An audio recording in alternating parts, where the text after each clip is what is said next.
Okay, we'd like to call this meeting to order, the December board meeting for Azure Fields Charter High School.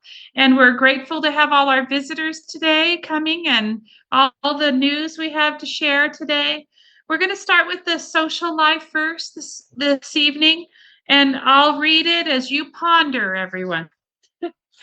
Um, a healthy social life is found only when in the mirror of each soul, the whole community finds its reflection, and when in the whole community, the virtue of each one is living.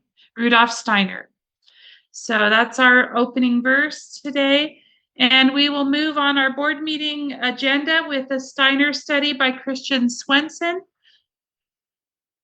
Can you wait about a minute because my bandwidth is low and I need to switch my computer? Is that okay? Okay, sure.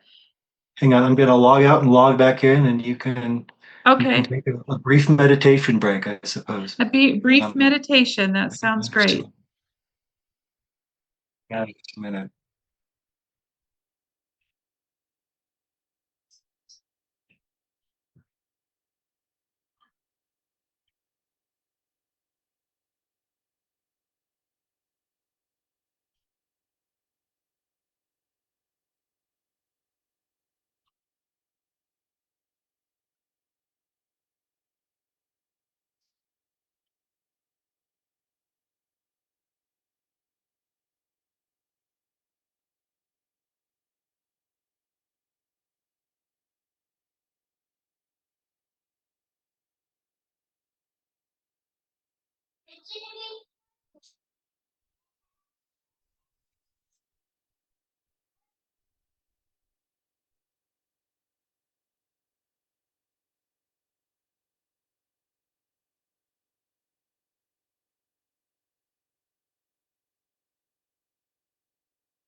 Maybe we could spend a minute, Carol, introducing ourselves to our new um, uh, registrar, and or do we want them to introduce themselves a little bit to us?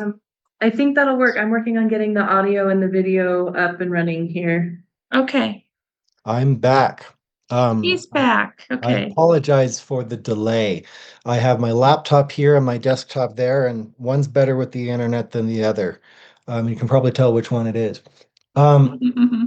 So I was thinking about what to prepare today, and I think I've talked about teenagers a bit too much. I suppose that's what's to be expected with a work preparing for a Waldorf high school.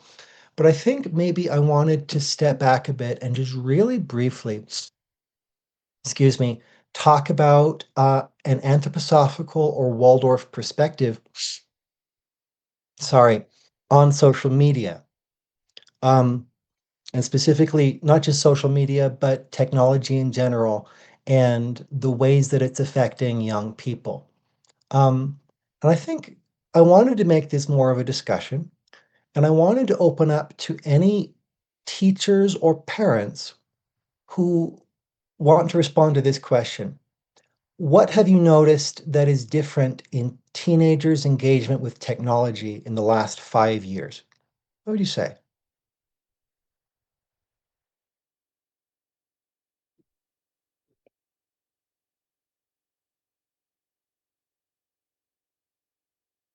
Any thoughts? Go ahead, Thesa. Sorry, I didn't see your hand. I was expecting someone to interrupt me. No, I just put it up. Christian, I think what I've experienced actually is mostly with teachers because I train teachers, and I find that they are starved for a real connection. So that when they get together, even though they've come to study, Right. they don't really, they are so excited to meet each other face to face Yeah. that there's a sort of a barren soul quality that they are making up for, having being on their phones and relating to people on their phones. And the thing about the media is that as we are now, I'm seeing an image of you. It's not really you, and I have to stretch uh, to find the soul quality connection with you because It's not really you that's talking. It's not me that's talking. It's an image of me that's talking. And so we have to actually work harder to actually make a connection. It's just something I was thinking about it. That's really striking. I'm really struck specifically by your language of stretching. It's almost like you're describing what Steiner would call, I think, the activity of the astral body. Is that the sense that would that be how you would characterize it? But yes, I would say. Yeah. And this kind of astral breathing capacity where half of us or some part of us is engaging with the other person, even as we're kind of dwelling in ourselves. There's a kind of a rhythmic kind of breathing process that happens in healthy sociality. But you pointed out something really interesting too, which is that it's mediated by the image on technology like Zoom. And it makes me wonder, what is it about images that is lacking? That what is it about face to face, embodied, interpersonal kind of connection?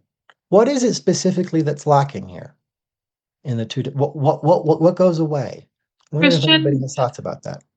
Christian, one of the Mhm. things I've noticed with my students is that, you know, I've seen a lot of the experiments we're doing in physics right now online on videos, but when we actually do them in person as a group, there are all these new discoveries we make when each child is interacting with the experiment and with the materials, and they're interacting with it. There are really wonderful new discoveries we make that weren't in the video. So in one way, it's just limiting because it limits you to just what you see in the video, not what you experience and what you can gather from other people as you're experiencing things. So it's just one perspective. It's two-dimensional, literally. There Yes, are multiple angles. It's not yes. embodied. It's not felt. There's no capacity for touch or resonance, or it's difficult, right? And so it makes me wonder if we're raising a generation of children and young adults with this reality, what it does to them. What are your thoughts, Carrie? I I think as humans, like we need sorry, this is kind of backtracking from your last Okay. Christian. Sorry to backtrack. Um, I just think as humans, we need touch. We need to physically contact each other. And when we're face to face with people, we've there's like an energetic component to people, right? Right. Like you can read people's emotions much better when you are with them and connect with people in that way. And my experience with teenagers is they don't even know how to socialize anymore. Right. Like they're sitting in a room all on their phones. It's so scary. Right. It's mediated and it's mediated badly, right? There's a I like your language of this what's the language you use? You said it's like touch, but it's this felt energetic quality, kind of like what Thesa was describing. Can you still hear me? You're frozen and I don't know if you can hear me. Yeah, we can hear you. Oh, good. Good. I I think I think got it's you. I think it's like that, like when someone's looking at you, you like feel their eyes on you. Yeah. It's kind of like that same concept Mhm. of like when we're with people, like there is an energetic component to that. Absolutely. And it was really interesting as I read, there's a philosophy of mind book I've read that actually says that most of the metaphors that we use, at least in English, to describe the eyes and the gaze are touch related. It's really interesting. Like I felt like your eyes brushed against me, right? I moved my eyes across the room. Our eyes met, right? It's like we have this sense that our eyes are, like you were talking about, Thesa, reaching out, and we feel our eyes, someone else's eyes on us. And so there's really a tactile quality to even the gaze. And I think that's gone in something like Zoom. and it's gone in the phone. The thing about phones is they're flat.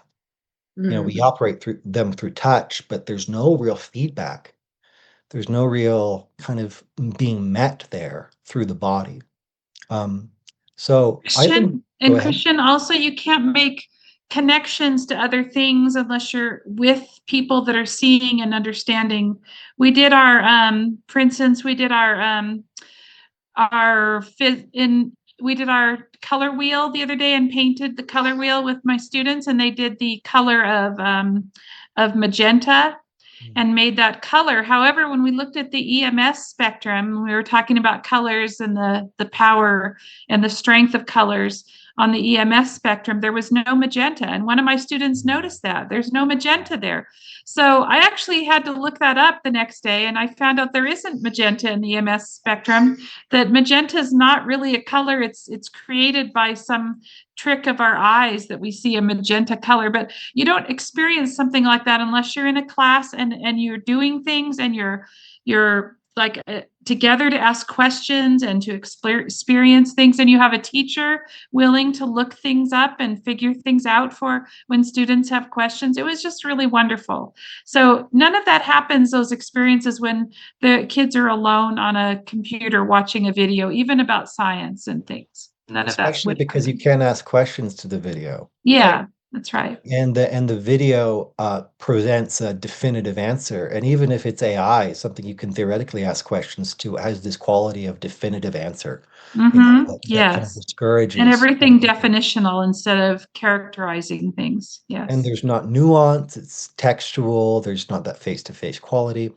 And so I guess we're probably running out of time, but I just wanted to emphasize that these are the stakes of, again, what we're doing, right? Because we are kind of working to build an oasis of presence, of kind of contact, of face-to-face embodied connection in a world that's increasingly discarnate, that's increasingly not embodied, that's in our heads and in our screens and away from the felt reality of the present moment. And present meaning multiple things there, not just now, but here, right? Present.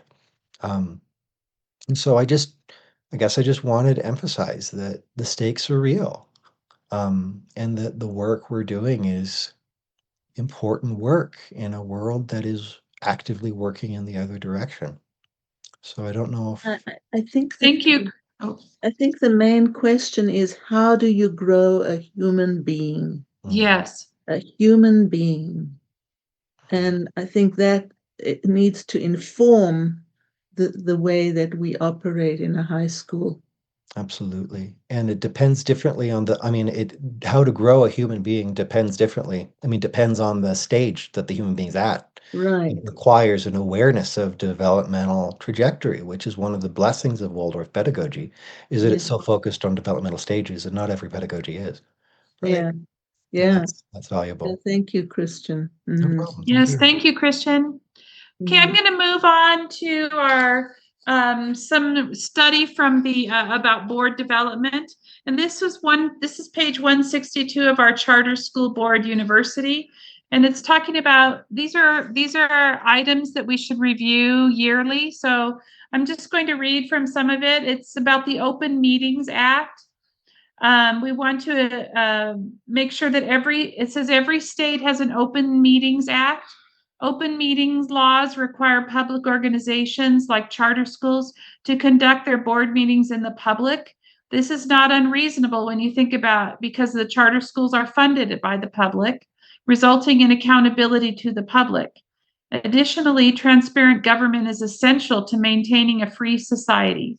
Although specific provisions of the Open Meetings Act vary somewhat by state, in general, most states require the board to post a public notice of its meetings so many days in advance and conduct its meeting publicly, excluding certain things which may be discussed in what they call an executive session, and to record its resolutions in official minutes, which must be made available to the public. You can Google the words Open Meetings Act and probably find a link explaining the provisions of the law in your state. Some boards fail to realize that the Open Meetings Act also prohibits board members from discussing the business of the school in any situation where there are enough people involved to constitute a quorum. Even if it happens to be a chance meeting, one of the inherent risks with small boards, the courts have held that meetings include certain kinds of telephone conversations and even email in some situations. Your board must also understand that the parameters for going into executive session are very limited. Usually, hey, Henry, you'll have to be quiet. Shh. Sorry about that. Usually they're very limited, usually about a half dozen things such as confidential personnel matters, lawsuits, certain negotiations, etc. A board breaks the law if it discusses anything in executive session other than the narrowly defined list of permissible topics. In 2007, a local Utah newspaper carried a story about a charter school board that was being sued by its former executive director, whose employment the board allegedly illegally terminated in a closed session. The suit also alleged that the board violated various provisions of the Open Boards Meeting Act in that state. Other consequences aside, we don't want that kind of press for any school, a charter school. So that's the section on open board meetings. So I guess if like a big group of us from the board get together and talk about something, it might be, we could be in trouble too. So we have to be aware of those kinds of things. And I would like to look up for Utah what the limited matters are. They say they're less than 12. So I will look that up for our charter school for in our next meeting. I wanted to read through that today. Susan, I can send you the resources for our state. For that list. Oh, great. Thank you, Carol. All right. So let's move forward now. Public comments. We have Clint here, who wanted to make a comment, and Braden McGraw and Tanya Silva. Can we go in that order? We'll start with Clint. I'm happy to go. I wasn't here necessarily for a public comment, but maybe just an update on the facility situation. Would you like me to go now or hold off? Go ahead. Yeah, go ahead. Okay. I'm going to take a little longer than 2 or 3 minutes. Okay, that's fine. Okay. So I think excuse me. I'm on the very back end of a cold, and every time I start talking, I get a cough. Oh, apologize. We'll get through this. So I think I updated last month, and we have more, and I think better news this month. So as we know, the school put in an offer on a private school building, and that seller pulled their offer, which was, really frustrating. But we continue to not give up and pivot and do the things we try to teach kids to do with grit. And so I was aware of a charter school in Provo, Utah, UCAS, the Utah County Academy of Sciences, a very good school. I have a good working relationship with them in the past. Years ago, they bought a building in Provo, and to house their 9th and 10th grade kids, while their 11th and 12th grade kids are on basically the UVU campus on school's ground. That has worked okay for them, but they have made the decision to reconsolidate. And so they have kind of expanded or remodeled a building there. They've had a bunch of portables they've been in forever, and they are going to basically get rid of those and put in some modular buildings. And so they expect to move at the beginning of next year, leaving their existing building empty, and it is currently for sale. So knowing that, I reached out to them and said, would you be open to perhaps leasing this with a purchase option to another charter school? And they responded, yes. We have always kind of hoped that a charter school would come along and be interested in our building. So we've gone back and forth over the course of quite a few weeks now, probably 3 weeks or so, maybe even 4. and are, I think, in pretty advanced discussions. So I will tell you the details I know and give you an update as recently as today. So they occupy about a 50,000 square foot building. Probably 10,000 square feet of that they lease out to another kind of an international. I think they're kind of a quasi school. We'll call them an international school that helps kids from foreign countries with English. So they occupy about 40,000 roughly square feet of this building.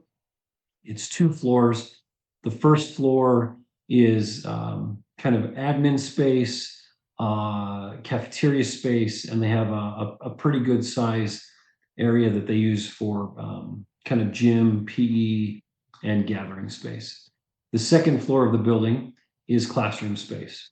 And I can't remember how many classrooms are up there, but I know this building has I think there's 20. to house almost like 500 to maybe 600 kids. They've had, sorry, what'd you say, Carol? I think you jumped in with an estimate there.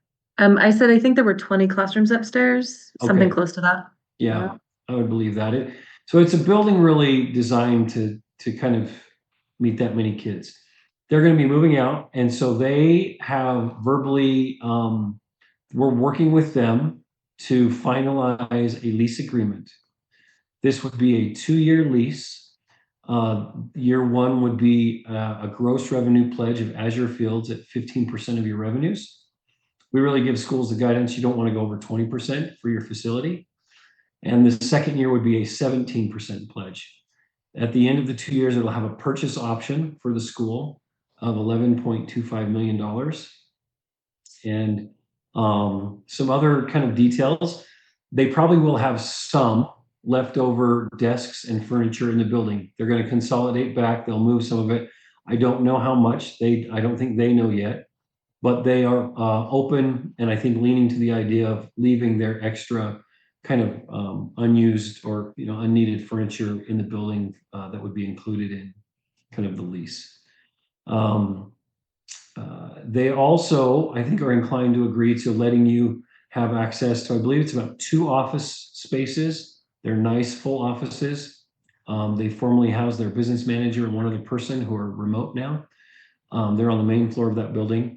And they are also inclined to allow Azure Fields to have access to this building a few evenings in the month to do community awareness meetings, parent tours, things like that, even ahead of the lease. We would expect this lease to kind of begin in July when you start to get funding. And again, it would be a 2-year lease with a purchase option at the end. This would be what's called a triple net lease, which means Azure Fields would be responsible not just for the lease payments, but also for the utilities and maintenance and repairs of the building during the term of the lease. To set up, prepare for that, we anticipate ordering a thorough building inspection in the new year once the lease agreement is signed, with the hopes that we can get there. Let's see, what else can I share? So the board chair is aware of this and board members are aware of this. They have not voted on this in the board. I think they're kind of forming questions. I've asked them if they have any large concerns. I don't think they have large concerns. They just they're excited about a win-win opportunity for both schools.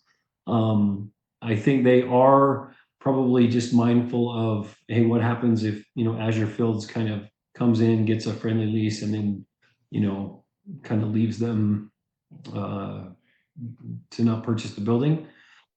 We're trying to contemplate that. This does not need to be viewed as a forever home, but I do like the fact that it has that option at the end of it. I don't even think I told you where this was. The address is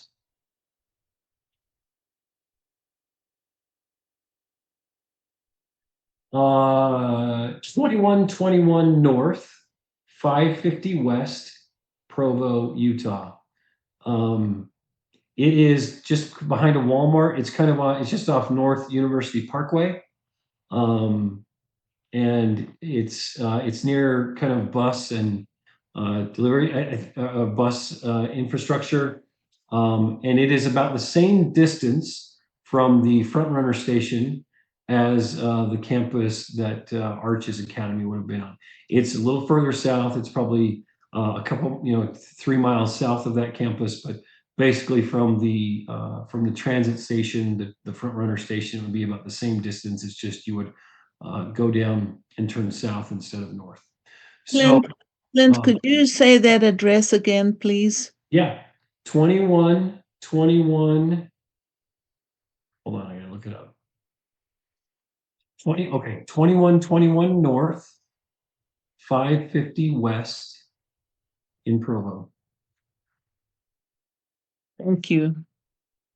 I've driven the distance from the Orem front runner station to the school multiple times. So it's 15 minutes if you hit every red light for our students on the bus, which has always been a part of our transportation plan. For our Saratoga Springs and Eagle Mountain families, it's exactly the same transportation plan that we were looking at with the building that fell through. 2 stops on the front runner and 15 minutes to the school. It's 7 stops from those that are coming down from Salt Lake, from the Murray Central Station. And so it's the same travel time through that route as the other building, and it's roughly the same travel, driving distance. It does seem like it's closer to the freeway than Arches was. Like, that's really close to the freeway, is it not? Yeah, that's. This feels like a Christmas miracle. Carrie, you're So right. excited. I'll tell you what, I share that same feeling. So those are the details on the building. I will say this. This is a bit of manna dropped from heaven, I might say. This is truly a turnkey solution to where you could lease a building that is literally ready and has been a high school space, to operate. The building's in good shape. Let me get to your question in just a second, Lisa. I won't forget you. The building is in really good shape. We'll have an inspection done, but it's really nice from the outside. I expect you'd want to change the signage. So what we're doing is Brandon Johnson, who's been contracted as kind of your counsel for this transaction, is going to draft a lease agreement. His goal is to have that done by the end of this week. And that lease agreement that language would be shared with the UCAS board and team for their consideration. They have said they are inclined to hold a board meeting to consider and hopefully approve this. They normally hold their board meetings, I believe, maybe it's the 4th Tuesday or Thursday of the month. They would probably hold a board meeting earlier. I think that's a possibility in January, the 1st or 2nd week, to consider this in a closed session. I expect to be attending their board meeting with Brandon Johnson, the attorney, give them the, kind of the particulars with the hopes that they can get to an agreement. I asked them yesterday if they would be comfortable with the school sharing this with its, families and interested students, and they are okay with that. That is a business decision that, your admin team and you as a board need to make. But in consultation with Brandon Johnson, there's nothing legally wrong with doing so. It's just kind of the business risk of announcing something. And again, if you decide to announce it, we would want to, I think you should do it in a way to say, hey, we're, essentially we're not there yet, but we're in advanced talks enough to be able to share this with you so that you can prepare and yeah. So I think this is great. There's just, there's some minor painting that probably needs to be done within the school, just basically to change colors, not because it looks bad. There's some signage outside, but this building comes ready to go. And I think it is just literally, a divine intervention. I don't know how else to really describe it. Can I add a couple notes about kind of the building, the look of the building? So the 2nd floor classrooms all have large windows, and all of the windows have a view of the mountains. So we're up above the surrounding buildings, and there's no obstruction there. So it's either looking out on some trees or Mount Timpanogos or Y Mountain. Lots and lots of windows and natural lighting. There isn't any green space, but many of the classrooms that we toured had plants in the windows, and there's absolutely potential for starting our agriculture program in the classroom with the amount of light. So yeah, really great details, really beautiful spaces. The classrooms all have built-in storage, extensive counters and cupboards and shelving spaces, which was all very, it was very nice as a teacher. Sorry, I'm trying to share some pictures, and We saw one picture that pop up. it was a car. I'm like, why do I have a car being shared? No, I saw a kitchen. You saw the Oh, kitchen. okay, good. Hold on, let me do that again, you guys. Let's try this again. So the other thing that I would add is that if their board calls a special meeting at the beginning of the month to go over the lease, I would kind of advise the board considering also calling a special meeting within a week so that we can go ahead and get the lease finalized.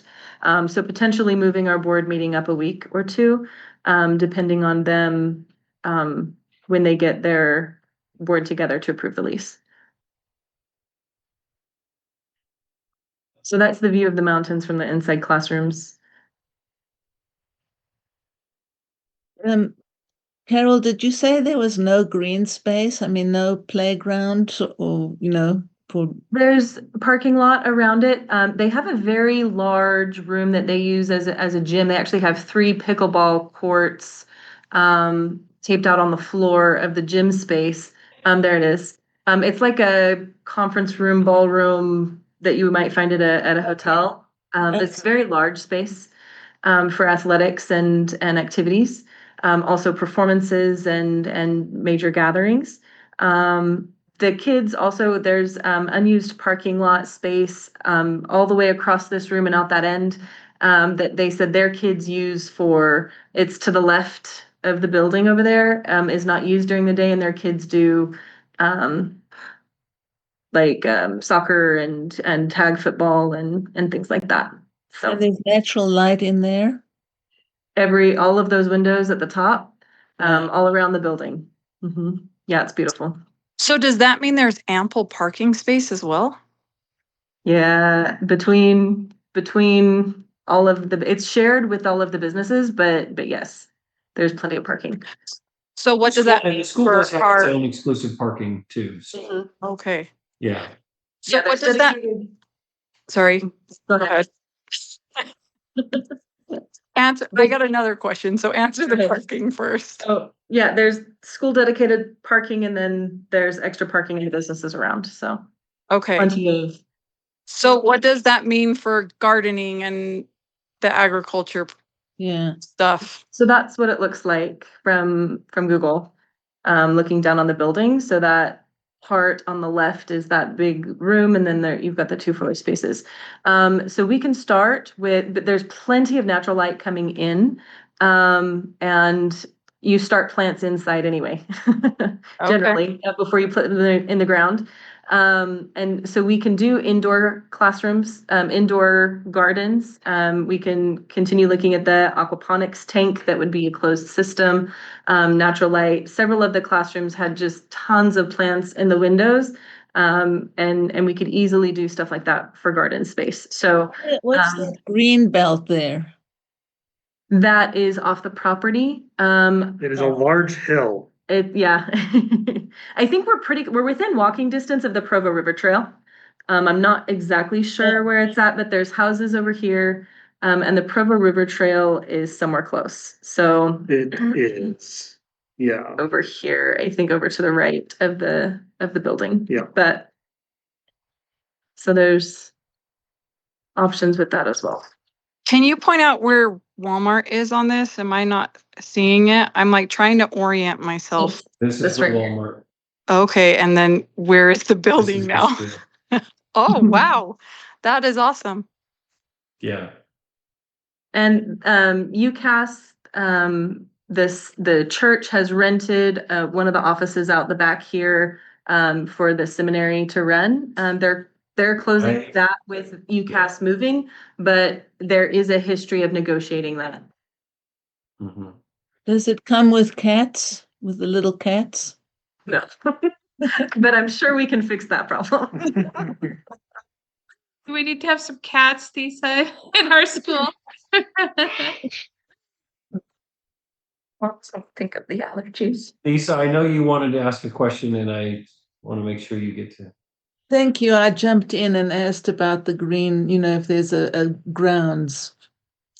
And it looks like there isn't. Yeah, that would probably be one of the, I'll say that's a trade-off of this space, right? It's so good in so many ways, but Yeah. it doesn't have any green space. And I think during the lease, I mean, you could put some planter boxes and things like, I don't know, you all will get creative in making lemonade out of maybe a lemon. Well, we do Field trips are very important. have the bus, so we may find a Yeah. location that we could work in. Yes. And we take what we get, Yes. and sometimes we have- make the most of it. Yeah. Can I speak a little bit to the idea of the 2-year lease? So I specifically asked if we could do a 2-year lease instead of just a 1-year lease. Knowing that the first year of enrollment for a charter school is generally pretty random. We'll get a lot of our interested families and a lot of curious people, and but it's really the second year when we can identify our enrollment trends. So that gives us 2 years to pilot this location to see if it will work for us well enough that we invest in the 11.25 million to purchase the building. It gives us enough time to see if we can purchase it at that price at that point, and to give our families a chance to say, yes, this location works, and we think we can do something permanently with the building, or for our families to say this really isn't working for us and we continue finding another location, and then we have 2 years to figure that project out. So those are some of the thoughts on the 2-year lease that we're gonna kind of test it out, see what's going on, allows us to open on time, which is a really great thing, and then gives us plenty of time to make a thoughtful decision moving forward. That sounds good, Carol. So I'll just finish by saying I think the next steps are to draft the lease language and let both the Azure team and the UCAS team review that. I think that will help UCAS kind of finalize their questions, their considerations and even concerns. And then I think the hope here is to get to a lease agreement and a signed lease in the month of January. They really apologized for, they don't want to drag this out, but they said, we're dealing with the end of the semester. We're trying to finish off an existing building and trying to, get our modules kind of designed and ready to go. So they just have a lot on their plate. And I think their board just needs time to kind of see what this looks like and consider it. But every time I've asked, they're not negotiating with anybody else. And they are at this time, and they are very much inclined to try to come to an agreement here. So, and I think they feel like we are definitely in the ballpark of an agreement situation. So, and I'll be candid, this in some ways feels like the last at bet we have to open up for fall of 2026. I just don't think there's going to be another leasable situation that doesn't require significant building modifications and things like that. This is truly a turnkey solution, and it might not be perfect at every corner, but boy, it's pretty dang good at almost all corners. That's what I would say. So I'm very excited about this. We'll keep dialoguing with UCAS, and hopefully, in a month from now, we'll be at the doorstep of either just having signed an agreement. So I'll kind of leave it to the board and to your team to decide how to disclose this, whether you want to do that, whether you want to hold off, but you do have UCAS permission to disclose it, and there's no legal reasons that you cannot. It's just really a business decision. that comes with some pros and probably some, you know, I don't want to say cons, but you know, there's some things you want to probably consider there. I think that's really a board business decision. We are happy to support either way you want to do that. So I'm happy to entertain any other questions, but that's really kind of my update and report for the board. Do we need to do a resolution, Carol, right now? I don't think we do at this time unless we Okay. want to go ahead and discuss and make a decision on what to release to our families. In the last newsletter, I gave them a little nugget. I said we're getting close to being able to reveal this information. And my hope would be able to say that we do kind of have a place with the caveat that we are still under negotiation. So I think if we use the right language, we are under negotiations to finalize a lease option with the UCAS building, and let parents know that more details will be coming as that's finalized. We are going to be having events in the future to go over more details. And I always, in all of those communications, say being accessible to our families and meeting our families' needs is at the front of our decisions, and making sure that we have transportation options through UTA and a school bus. So that's kind of the nature and the language of the communication and my plans in communicating that to our families. We can push that on our website, on the, I have more to say about that in a minute, but through our Scala platform, we can go ahead and push a notification to all of our families and through our social media posts.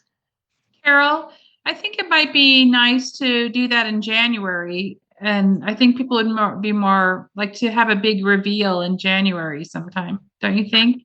I can also do that. We are hoping to open enrollment on January 6th. And I think that some of our families might be more inclined to go ahead if they know for certain where the place will be. Well, that's true. Yes, that's true. Is another consideration. Great options. I'm happy to say we will reveal on January 6th if people want to do that. Although we probably won't have we won't be finalized on the lease yet. Their board potentially probably hasn't met yet. But we could say January 12th, or, you know, we could say a date in January that we will reveal the site for our building, if we want to kind of build anticipation. Any I'm other? worried- Sorry, go ahead. No, I would.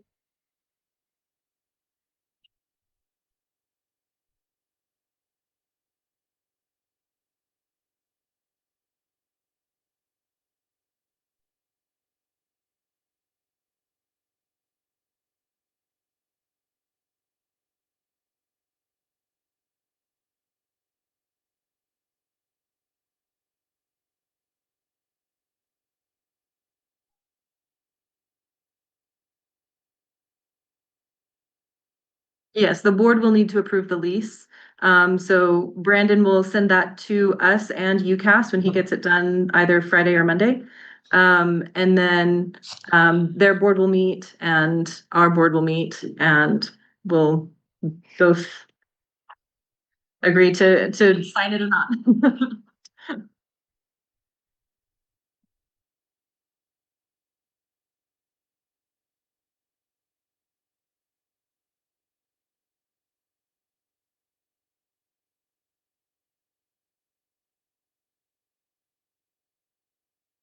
I'm not sure. Clint, do you know?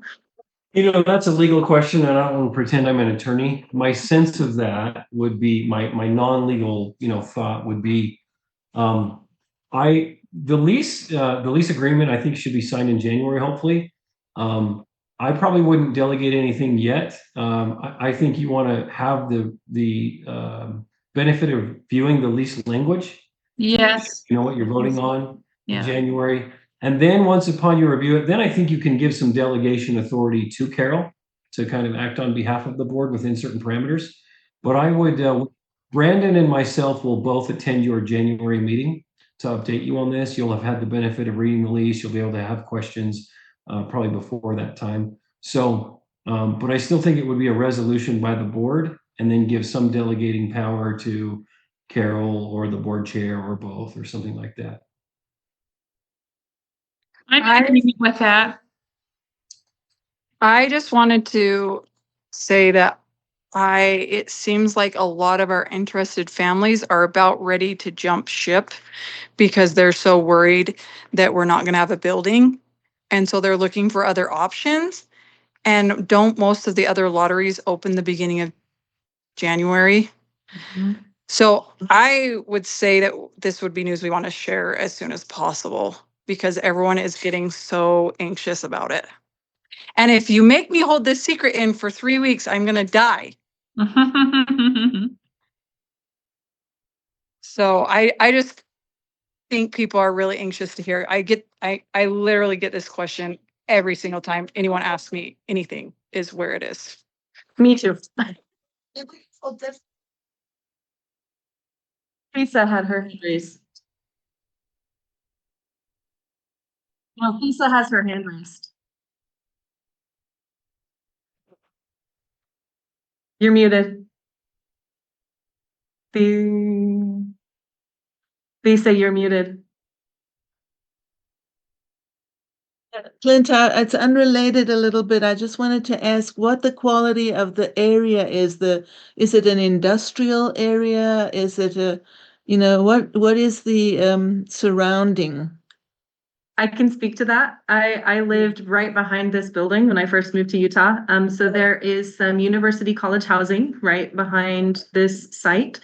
There's also, it is a little bit in a industrial district as far as there's a lot of restaurants and a lot of businesses in that area. There's the Walmart, and then on both sides there's a little business park kind of across the street. But then there's also neighborhood housing right there also. So it's kind of a mixed place.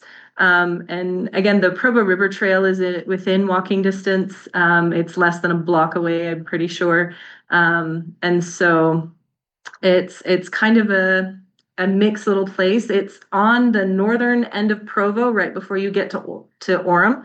So it's kind of right there on the border between the two cities. Thank you. I know the teenagers go out, into the area, and I just wanted to check that out.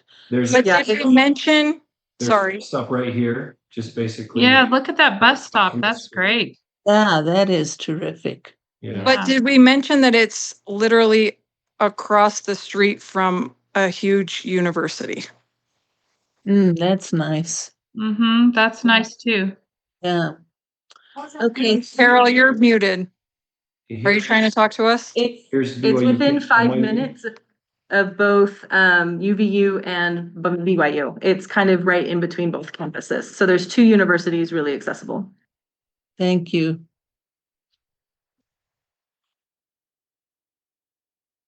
Okay, I think we don't need a resolution right now, but Carol could, like, for instance, could Carrie tell people that this is looking secure enough that she could actually tell families yet?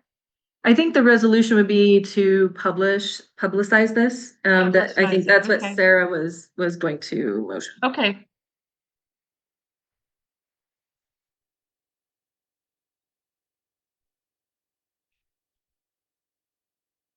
Could someone second that resolution? Can I add a quick note? Can we put the plan for a bus hand in hand with that? Because it's gonna freak out a lot of our families if we don't introduce that alongside of the Provo location. I actually lead with that information. That's great. That's what I lead with, and then the location. Perfect. Okay. So do we have a second to the motion to Yes, I'll second. publicize that? Okay. Yeah. And then let's do a vote. If all of you will raise one of the hands or say aye and I'll check you off. I'm in agreement. Sarah, are you in agreement with the motion? Yes. Marta, I've got Thesa, Marta. Do I see Marta somewhere? There you are. Marta, are you in agreement with the motion? Carrie's in agreement. Christian's in agreement. Marta, are you still with us here? You're on mute, Marta. Yeah. Oh, there we go. Okay. Are you in agreement with the motion? Yes, I am. And then we have Kevin is not here today. All right.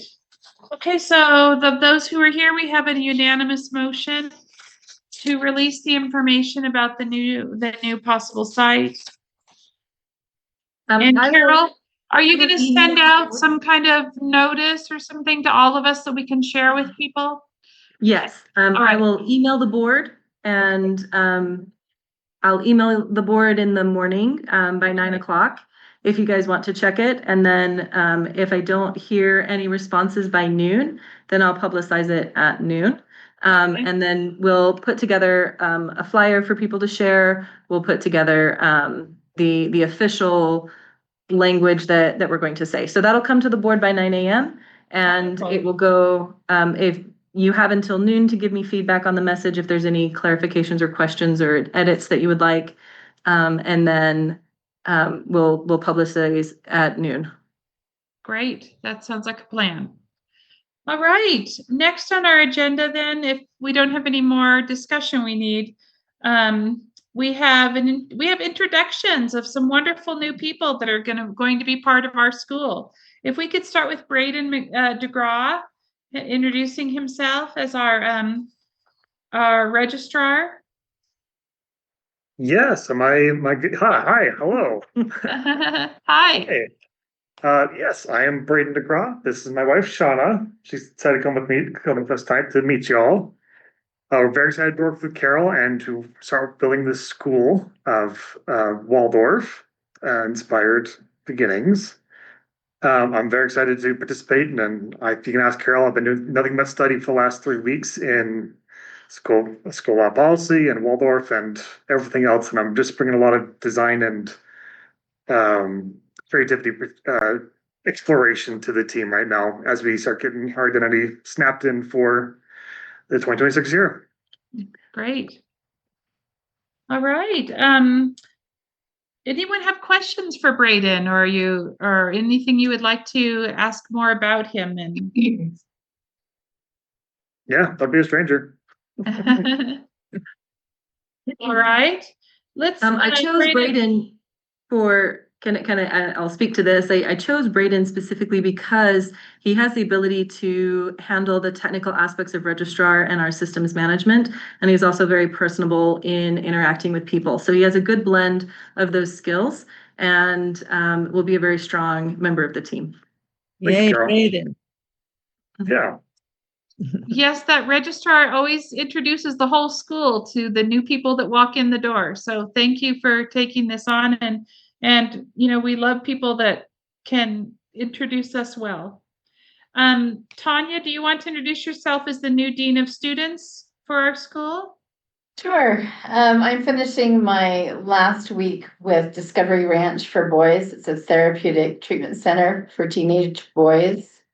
I've been on the admin team there for 5 years as their registrar and then teaching English part-time. And I'm really excited to be part of this venture and to be back with like a public setting with high school students. Wonderful. Any questions for Tanya? Yeah. Or Carol, do you want to introduce how you found her and how you met with her for the first time? So, Tanya was interviewing for a registrar position, and halfway through the interview, I said, hold on, we need to pivot because I think you'll be perfect on our admin team. And we had a really great discussion about what that would look like. She has a lot of experience in a variety of educational settings. She just fell in love instantly with our Waldorf model and asked really important questions and really just kind of resonates the type of people that we're looking for as we build this project. With her experience working at the Boys Ranch and other experiences, I know that she'll be really great in helping us with the work study program and helping us manage the supports for our students. I'm so excited. Yeah, I wonder if I could jump in here a little bit because I had a conversation with Eugene Schwartz, and he, I told him I was on the board, and he said that schools that begin, it's not always a smooth beginning, and that there's can be some turmoil because children are coming from all over, and they're not in the rhythm of the Waldorf system. And he says that sometimes schools blame themselves, that they're not organized enough, but it isn't that way. You can be very organized and still have turmoil in the beginning of the school. So I'm really happy, Tanya, that you have that experience of, um, quietening down a fire and bringing calm is how I'm picturing you in with your experience. Yeah. And also the registrar, the first person that the children also meet, that there's a warmth, and a welcoming. Yeah. So thank you, Carol, for your good choices. Yeah. Thank you.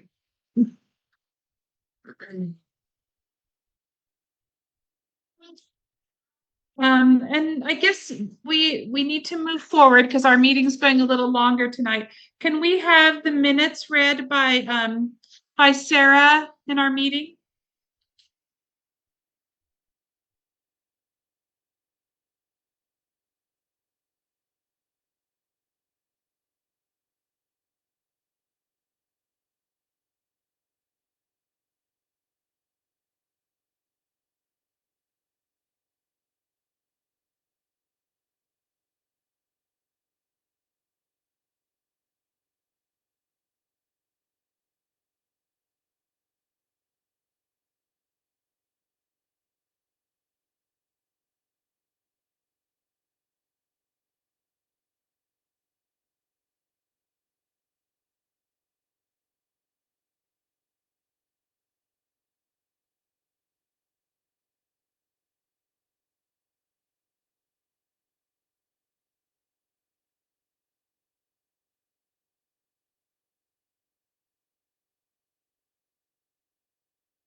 That's interesting. I thought we were required to vote on those and meet. I guess we still have to, we could vote that we all read them.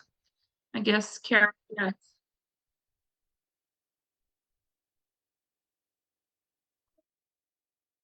I like that idea, Sarah. That's a good one. Okay, so for tonight, could we vote to approve the minutes read by Sarah Archibald? And Thesa, thank you for motioning to approve the minutes. Do we have someone who would second the reading? Okay, Carrie, let me have you be the second tonight. And then we have Thesa. Right. And then let's have a vote on a vote to approve the minutes that were read. And let's see, we have myself, Sarah, Marta, Lisa, Christian, Marta, I see you. Okay, we have a unanimous vote to approve the minutes that were read from last month's minutes. Could we have our report now by Carol, our administrative report? Great. I'll try and go as quickly and succinctly as possible. So I sent out earlier today contracts for the board to review. They're linked here in the minutes. So these are contract positions for the registrar and the dean of students. We will have more contracts coming next year for the board to approve as we get ready to officially hire. So you're not voting for the people, but you're just voting that these are good contracts that you will stand by, and then we can finalize their contracts. So that will be, is there any questions or discussion on these contracts? I had several email responses that you appreciated that. Christian, is that a question or is your hand just still raised?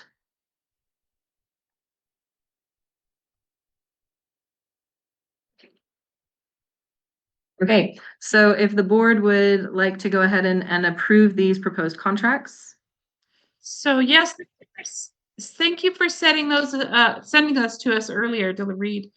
And Sarah, you'll motion to approve the proposed contracts.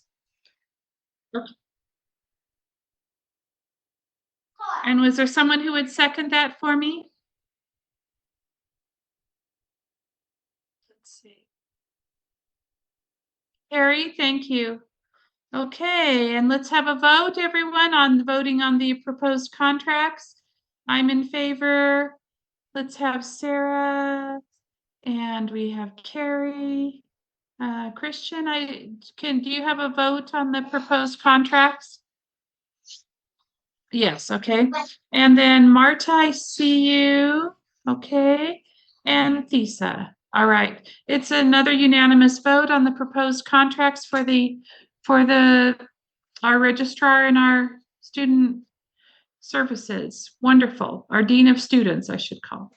Great. And our so that's the last business that you should vote on that I have. The rest are just updates, so that should be taken care of. So last time you approved the contract with Frontline. We've been having weekly meetings with Maggie, our representative with them. We are setting up the system and we will be able to do employee hiring and onboarding. So it will have a unified system for interviews, streamlining the pipeline of who posts positions, who approves positions, who moves the applicants through the different processes towards hiring. And then we'll be able to upload the live scan fingerprinting documents. We'll be able to upload like everything that they need to do once we offer them a contract, as well as all of the employee onboarding things. We can have the teachers do the yearly required trainings through this system. And so it's really robust and wonderful and has been going really well.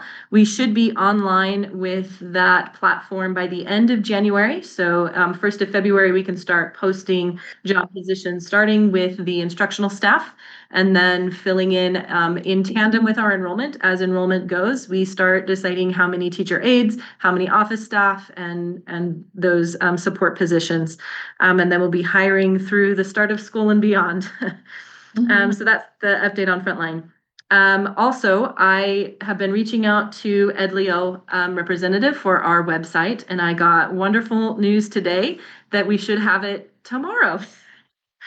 So I did also ask, there will be, so they have the coded website ready to launch.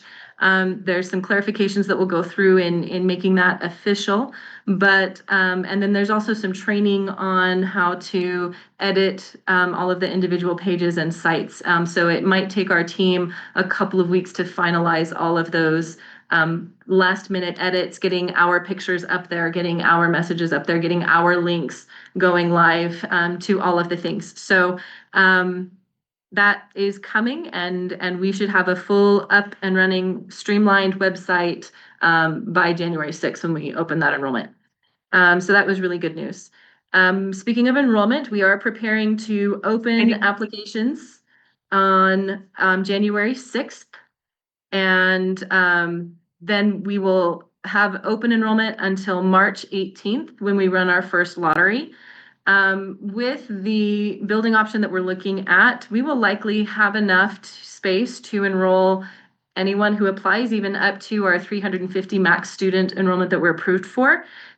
350 students would be 35 students in 10 cohorts between 9th and 10th grade. Our minimal target to hit is 200 students. So that's 20 students in 10 cohorts. Our break-even enrollment is around 160. So that would be closer to 15 to 18 students per cohort at the absolute minimum in order for us to meet our financial obligations. So our absolute minimum goal is 200, and we'll keep enrolling after we hit that number. Any questions on website, frontline, or enrollment? Sounds really good, Carol. I'm really excited about Ed Leo being done too. That's exciting. Yeah, I've been pestering them because according to my calculations, I'm like, guys, it's been 11 weeks. You told us 12. Is it coming? Yes. So they do. They have it done and will be launched. Last thing that I have for the administrative report is the Alliance Conference. We are all registered. We have 5 people enrolled for in-person. That will be Susan, myself, Chalice, Braden, and Tanya. We get to go in person to Los Angeles. So we're really excited about that. We also have the remaining board members, Marta, Sarah, Christian, and Carrie, enrolled for online. And then we have an additional person from our registrar interviews. Her name is Iman, and she has agreed to be our future office manager. She has a lot of really great experience. She's worked at the University of Utah and has managed grant application and managing grant funds. And so we are looking forward to her being our office manager and also providing us with grant support in helping us write and prepare for grants and managing those grants once they get applied. So she has also agreed to do the online Alliance Conference so that she can start to get a feel for our school, and really excited that she is so ready to join our team. So there's kind of a proposition that for our Steiner study next month, we do a little bit of a debrief from the Alliance Conference. Our board meeting is the Tuesday after that Alliance Conference. So if we want to kind of consider that as our Steiner study of everybody kind of bringing a takeaway from their experience, half of us will have been in person and half of us will have been online. They are in tandem and have the same theme, but they are completely different experiences. So we're really excited to be a part of that transition. And that's it for my admin report. Yes, Lisa? I have a question. Is there a team to hire teachers? The interview team will be myself, Chalice as the curriculum development expert, and Tanya as an additional school leadership. That process for hiring teachers is threefold. So they depends on how many folds you want to talk, but they'll apply, and we'll call people in for interviews. And then we also have our inner work workshops. We're going to pilot one in January to make sure that it's a good thing that we're offering. And then they will be required to come to this inner work workshop. We'll cover the basic, the 7 core principles of the Waldorf education that we are founded on with Alliance, and give them kind of a head, heart, and hands experience of this is Waldorf education and this is what your professional development will look like throughout the school year. And then we will be offering contracts. So, Carol, could we have an executive committee from the board members join you on interviews? If that's possible? That's something that we can discuss. Typically, the board does not hire teachers. It gets No, I know, but just to be there for some of the interviews. As a representative? Yes. That's something that we can totally discuss. One of my thoughts is that if a few of the board members are present at the inner work workshops that they come to, and you kind of have observations on their participation and are they resistant to it? Are they curious about it? Are they willing? Does it resonate with them? So that inner work workshop is a secondary part of that interview of how well do you resonate with what we're doing. So I realize it will be hard in the beginning because you're going to be hiring so many teachers. It's going to be 15. a all day long process. Mhm. So I'm not sure that we can meet with you on all the times that you're hiring and interviewing. But in general, throughout the year, as throughout the time, I would like to have members of the board as just observers like we are on the finance committee and like we are on other committees coming in from the board. So let's you and I talk about that, Carol, and see how it would work best, okay? And a Waldorf person, somebody like Susan who is experienced with, being a teacher. It doesn't have to be a board member. It can actually be, a Waldorf person. Mm-hmm. Yes, like a trainer or someone. Yeah. So let's talk about, Carol, you and I, let's talk about that and see how we can bring some people in to some of your interviews or some of the important kind of teaching positions. I know that I'm so busy during the day teaching myself, I probably won't be able to attend most of those. And I'm just thinking that you and I need to talk about it like a practical way to do that. Absolutely. Right. For a little bit of number scope, we will have 15 full-time teachers that we'll be hiring. So potentially 3 people per position and then additional positions. So hundreds of interviews will be happening between February and we open school. Yeah, so let's just talk a little bit about that, Carol, and see what we can work out. Yeah. All right, everybody. I think we're going to Finance committee. Chalice is not here, but do we have a finance committee report, Marta? So she asked me to go ahead and take care of that. Okay, I'm sorry, I didn't know. It's totally fine. All right. Yeah, she asked me this afternoon as we were discussing it. We're going to save Marta's voice. Okay. We had a meeting this afternoon for the revolving loan that we applied for. This was this was the next step in that process. It was a really good meeting. We got to explain our school context and the needs that we have for this revolving loan. A little bit of context in that. We are in the bucket with the new schools and expanding schools that will be approved by the charter board in January and February. There are 15 applicants between new schools and expanding schools that we are kind of in competition for these revolving loans. That we don't expect all 15 of these new schools and expanding schools to be approved, but there will probably be a number of them. So the committee, this was just a committee that we met with, asked if we would be willing to take 200,000 and reserve a few additional funds for the rest of the pot because they're limited in how much they can give out. And we said that would work. It would be very helpful to still receive 200,000 and can still move us in some great directions.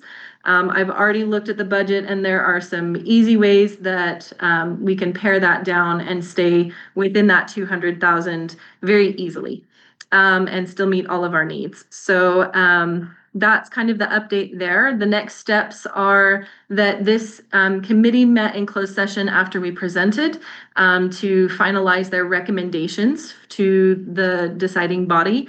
I don't remember if that deciding body is the State Board of Education itself or another entity that manages the loan. But this revolving loan committee should be emailing us by the end of the week to let us know what their recommendation on our application is.